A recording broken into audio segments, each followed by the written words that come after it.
After slicing a plate, we get a preview of our printed model as well as a color scheme drop-down. This is a detailed summary of the different line types that make up the printed model. Along with the print time of each type, there is a percentage and the amount of filament in length and weight. The line types are color-coded to easily identify on the model preview. To name a few off the list, we can see yellow for the inner wall, orange for the outer wall, red for the sparse infill, and green for supports.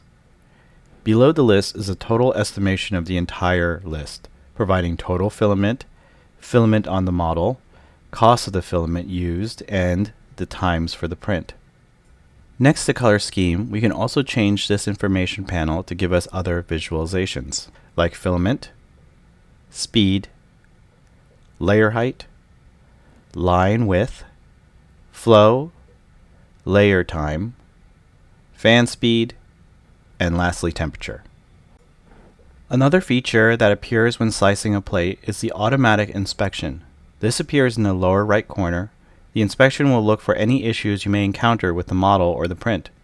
Most common is the overhang inspection, telling the user that there are floating regions that need the part to be reoriented or require supports to be enabled.